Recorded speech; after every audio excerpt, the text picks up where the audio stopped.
열왕기하 17장 18절에서 23절. 여호와께서 이스라엘에게 심히 노하사 그들을 그의 앞에서 제거하시니 오직 유다 지파 외에는 남은 자가 없으니라. 유다도 그들의 하나님 여호와의 명령을 지키지 아니하고 이스라엘 사람들이 만든 관습을 행하였으므로 여호와께서 이스라엘의 온 족속을 버리사 괴롭게 하시며 노략군의 손에 넘기시고 마침내 그의 앞에서 쫓아내시니라. 이스라엘을 다윗의 집에서 찢어 나누심에 그들이 느밧의 아들 여로보암을 왕으로 삼았더니 여로보암이 이스라엘을 몰아 여호와를 떠나고 큰 죄를 범하게 하매 이스라엘 자손이 여로보암이 행한 모든 죄를 따라 행하여 거기서 떠나지 아니하므로 여호와께서 그의 종 모든 선지자를 통하여 하신 말씀대로 드디어 이스라엘을 그 앞에서 내쫓으신지라. 이스라엘이 고향에서 아수르에 사로잡혀 가서 오늘까지 이르렀더라.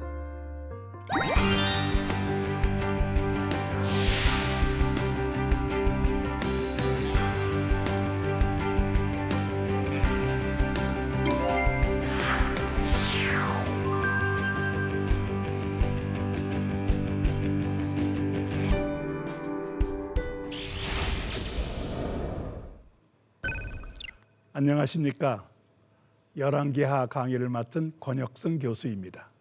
오늘은 북왕조 이스라엘의 멸망 원인이 무엇인지, 열왕기하 17장 전체가 그에 대한 내용으로 되어 있습니다. 이 사건 배후에 어떤 원인들이 있었는가? 역사는 과거의 일인 것이 분명하지만 그 뒤에는 하나님의 보이지 않는 섭리의 손길이 있습니다. 오늘 북왕조 이스라엘의 멸망 원인에 대한 하나님의 말씀을 함께 나누면서 이 시대를 살아가는 우리들의 자세가 어떠해야 될 것인가, 신앙적 지혜를 얻는 시간이 되기를 기대해 봅니다. 오늘의 포인트는 북왕국 이스라엘의 멸망 원인은 무엇인가 하는 것이 첫 번째이고, 두 번째는 그 멸망으로 인하여서 어떤 결과가 있었는가 하는 것이 두 번째입니다. 세 번째는 북왕국 이스라엘의 멸망이 주는 신앙적 교훈이 무엇인가 하는 것입니다. 208년 동안 유지가 되었던 북왕국, 그 이스라엘의 멸망 원인, 열왕기하 17장 7절에서 23절까지 비교적 자세하게 우리에게 소개해 주고 있습니다. 멸망 원인에 대한 내용은 7절에서 17절까지 나와 있는데, 먼저 7절에서 강조하고 있는 것은 출애굽 역사를 베풀어 주신 여호와 하나님을 버리고 다른 신을 섬겼다는 것입니다. 출애굽한 이스라엘 백성, 하나님과 언약을 맺으면서 잘 아시는 십계명을 통해서 가장 강조된 것이 다른 신을 섬기지 말라인데, 다른 신을 섬겼다는 것입니다. 여기에서 우리는 남왕국, 북왕국의 차이를 볼 수가 있겠습니다. 남왕국은 강조점이 다윗에게 있는데, 북왕국 이스라엘에게는 출애굽의 강조점이 있습니다. 남왕국은 어떤 다윗 가문의 왕권이 확립되어 있습니다. 그것은 다윗의 언약 때문인데, 이 다윗의 언약이 담겨 있는 그릇이 시내산 언약 출애굽입니다. 북왕국 이스라엘은 다윗 언약의 영향권에서 벗어나 있습니다. 그렇기 때문에 출애굽과 시내산 언약을 강조할 수밖에 없는 것이죠.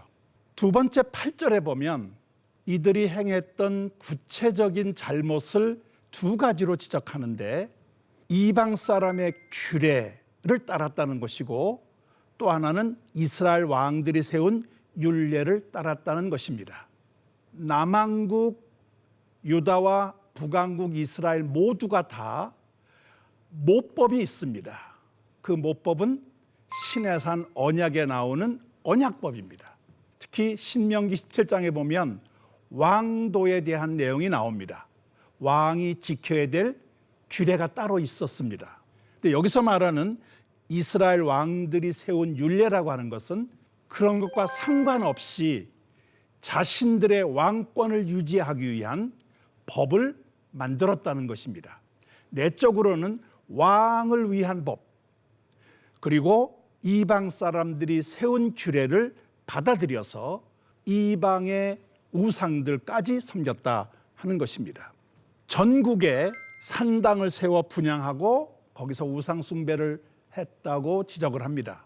그때 남왕국 유다는 예루살렘 성전 중심의 신앙 근거가 분명했지만 북왕국 이스라엘에는 그런 신앙 체계가 없었습니다. 그래서 여로보암은 베델과 단에 산당을 세웁니다. 거기에는 금송아지를 만들어서 우상 숭배로 가게 하는 잘못된 신앙이었습니다. 북왕국 이스라엘은 남왕국과 달리 성전이 없었기 때문에 그것을 대체하기 위한 산당을 국가 종교로 만든 것입니다. 지금 그것을 지적하고 있는 것이에요. 하나님께서는 그들에게 선지자를 보냅니다. 엘리야, 엘리사 모두가 다 북왕국 이스라엘에서 활동했던 분입니다. 하나님께서 이 성전이 없는 북왕국, 여러 가지 신앙 체계가 취약한 그들에게 선지자들을 보내주신 것이죠. 그러나 그들이 이 선지자들의 경고를 듣지 않고 교만해졌다는 것이에요. 그 결과가 조상들이 세운 언약과 경계의 말씀을 버렸고 이방 사람들의 허망한 것을 따랐다. 그러면서 이 이방 사람들의 허망한 것, 하나님을 경록케 한 그 일들이 뭔가, 두 금송아지 형상을 만들었고 아세라 목상을 제조하였고 1월 성신을 경배하였고 바알을 섬겼고 심지어는 자녀를 불 가운데 지나가게 하는 신에게 바치는 인신제사, 그런 엄청난 잘못된 일을 범했고 복술과 사술이 성행했다, 그렇게 지적하고 있습니다. 출애굽 역사에서 하나님이 베풀어 주신 그 놀라운 축복에 그 하나님의 은혜를 잃어버리다 보니까 이런 일들이 자행하게 되었다 하는 것입니다. 결론적 언급을 18절은 세 가지로 지적하고 있습니다. 첫째는 여호와를 노하게 했다. 여기에 노했다고 하는 것, 노아 시대에 이 하나님의 경로는 이렇게 표현하기도 합니다. 내가 사람을 만든 것을 후회한다. 하나님의 경로는 때로는 후회하셨다는 표현으로 나타나기도 합니다. 하나님의 노하심, 그 노하심은 하나님의 심판으로 이어지게 되어 있습니다. 북왕국 이스라엘의 멸망은 하나님의 심판이었습니다. 사람들은 자기가 당하는 것이 자기 잘못이라고 생각을 합니다. 그래서 후회를 해요. 그러나 그것은 반쪽알입니다. 내가 잘못했기 때문에 내가 이런 화를 당했다. 그 말은 희망이 없는 것이에요. 그런데 그게 아니라 내가 잘못했기 때문에 하나님이 심판하신 것이다. 이 하나님의 심판이라는 것이 거기에 개입되면 심판하시는 하나님, 그 하나님은 나를 축복하실 하나님이라고 하는 새로운 희망이 생기는 것입니다. 하나님의 심판과 하나님의 축복은 동전의 양면과 같아서 같은 하나입니다. 예레미야가 내가 뽑기도 하고 무너뜨리기도 한다. 그러나 다시 심고 세우기도 하는 분이다. 그렇게 예레미야는 강조합니다. 뽑고 허무는 것, 그것은 다시 심고 세우기 위한 전제 조건이라는 뜻이기도 합니다. 이스라엘의 멸망이 하나님을 경록케 한 결과로 하나님의 심판이었다고 하는 것은 돌이키기만 하면, 그런 것에 대한 자기 자신을 돌아볼 수만 있다면 하나님께서 다시 축복의 길로 우리를 인도할 수 있다고 하는 가능성을 열어놓는다 하는 것이에요. 세 번째는 유다만 남았다고 이야기합니다. 하나님께서 북왕국을 멸망시키셨지만은 남왕국은 남겨놓으셨는데 136년을 더 유지시켜 주시는 것이죠.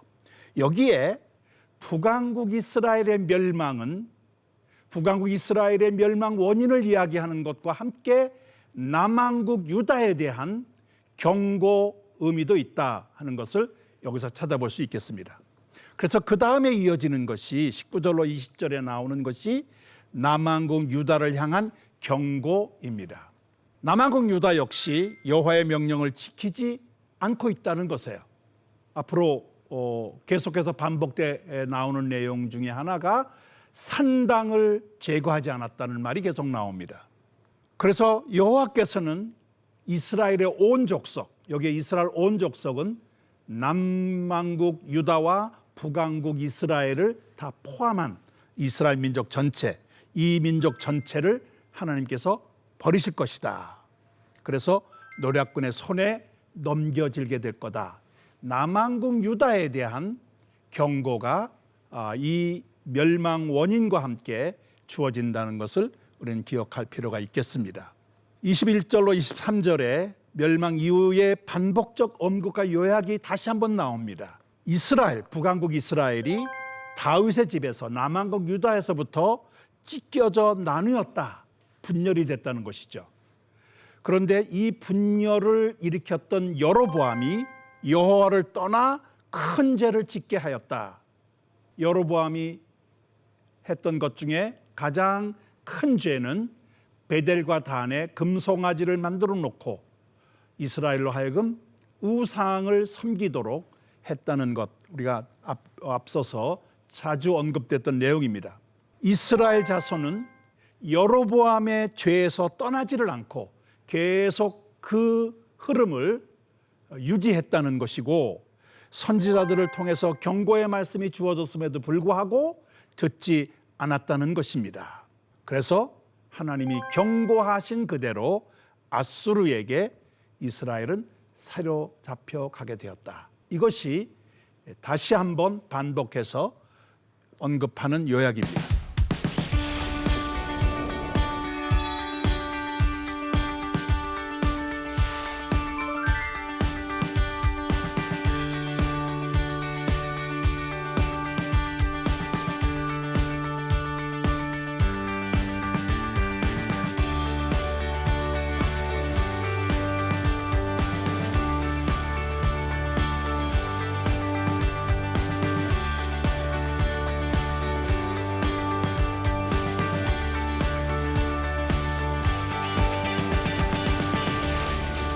두 번째 주제는 북왕국 이스라엘의 멸망으로 생긴 결과입니다. 그 결과는 사마리아 지역에 이방 백성들이 정착하게 되었다는 것입니다. 이것은 아수르의 정책과도 연관이 있습니다. 북왕국 이스라엘을 아수르 지역으로 포로로 끌어간 뒤에 남아있는 이 지역에 다른 민족을 보내서 혼합시키는 것입니다. 그러니까 이 한 지역을 그 정체성을 유지하면 계속해서 반발하고 또 반역할 수 있는 여지가 있기 때문에 아예 사람들을 섞어버려 가지고 어떤 민족의 정체성 자체를 없애버리겠다. 이것이 아수르의 정책인데, 거기에 보면 바벨론과 구다에서 사람들을 옮겨왔다고 되어 있는데, 이것은 남부 메소포타미아 지역이고 아와와 스발와임은 북쪽 메소포타미아 지역입니다. 그리고 하맛은 현재 시리아 아람의 오론테스 강변에 있는 지역입니다. 이스라엘에서 멀리 떨어져 있는 곳은 아니죠. 그런데 이 사람들이 와서 섞여 살고 있는 가운데 한 특별한 일이 벌어졌습니다. 그것은 사자들이 나타나서 사람을 죽이는 사건이 벌어진 것입니다. 성경에 보면 요단강 주변에 숲이 우거져 있는데, 근데 그 숲 속에 사자들이 서식하고 있다고 성경은 소개합니다. 그런데 이 요단 주변에 이 숲 속에 있던 사자들이 오랜 전쟁으로 인해서 시체들이 매장하지 못한 채 널려 있을 수 있고, 바로 그런 시체들이 사자들을 이제 요단강 주변의 숲이 아닌 일반 다른 지역으로 오게 만드는 것이 아닌가. 그래서 이 사자들이 출몰하면서 사람들을 해치는 일이 벌어진 것으로 해석을 합니다.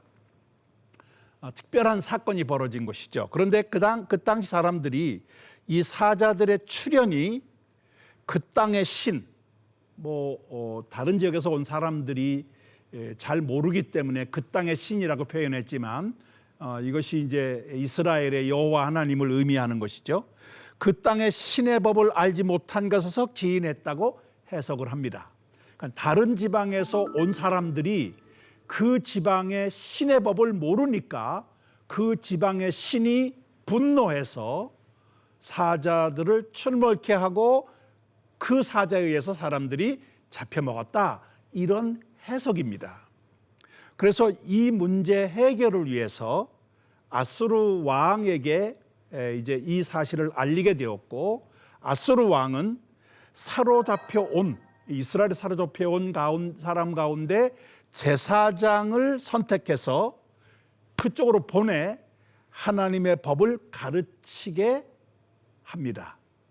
그러니까 어려운 문제를 해결해 보겠다고 하는 그런 이제 왕명을 내린 것이죠. 여기에서 사마리아에 정착했던 이주해온 간민족들이 당연히 자기들이 믿는 신을 섬길 수밖에 없을 것입니다. 성경에 의하면 바벨론 사람들은 숫꽃 분옷을 섬겼고, 붓 사람들은 네르가를 섬겼고, 하마 사람들은 아시마를 섬겼고, 이와 사람들은 닙하스와 다르닥을 섬겼고, 스왈라임 사람들은 자녀를 불살라 아드람멜렉과 아남멜렉에게 바쳤다, 그렇게 소개하고 있습니다. 여기에다가 사자들의 출몰로 인해서 잡혀온 제사장을 돌려보내서 나름대로 하나님을 섬기는 법을 가르친다고 하다 보니까 이 두 가지가 겹쳐져서 겉으로는 이스라엘을 따라 여호와를 섬기기도 했지만, 그러나 실상은 자기들의 신앙을 고수하면서 따로 제사장을 세워 산당에서 제사를 지내는 일을 반복하는 그런 현상이 벌어지게 되었습니다. 결국 34절로 41절에 보면 여호와 경외 신앙을 지키지 못하는 결과를 소개해주고 있습니다. 이스라엘과 언약을 맺으신 여호와 하나님 요구하시는 내용이 있습니다.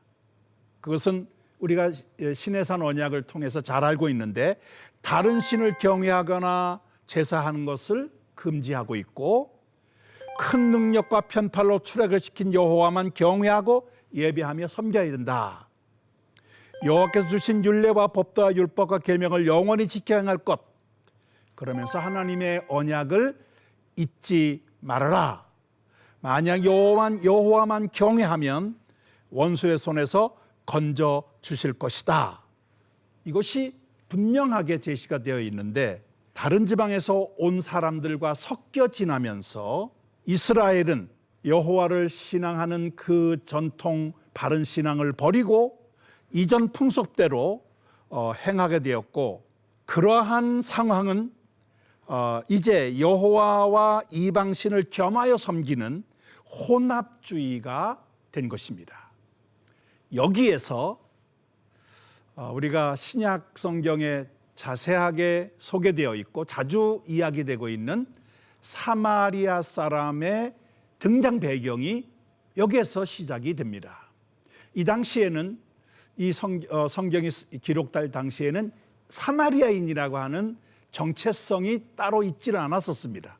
그런데 이것이 이제 바벨론 포로 이후 신약 시대로 들어오면서 사마리아인이라고 하는 종족이 등장하게 되죠. 그런데 이 사마리아인이 바로 이런 배경에서 시작이 되었다 하는 것입니다. 오늘 강의를 마무리하면서 우리 삶에 적용할 점들을 살펴보도록 하겠습니다. 이스라엘의 죄는 서서히 은밀하게 점차적으로 퍼져 나갑니다. 성경 열왕기하 17장 9절에 보면 이런 내용이 나옵니다. 이스라엘 자손이 점차로 불의를 행하며 그 하나님 여호와를 배역하였다. 여기에 점차로라고 하는 단어가 나오는데 이 점차로라는 이 단어의 히브리어는 하파라고 하는 단어입니다. 그 뜻은 은밀하게 행하다라는 뜻입니다. 그런 점에서 이 점차로라고 번역된 이 이스라엘의 죄가 점차로 확산되었다고 하는 이 말 속에는 은밀하게 행했다는 말과 결합시키면 자신도 모르게, 자신도 그 일을 행하는지를 모르게 서서히 그 죄에 빠져들어간 것입니다. 예화로 자주 드는 거가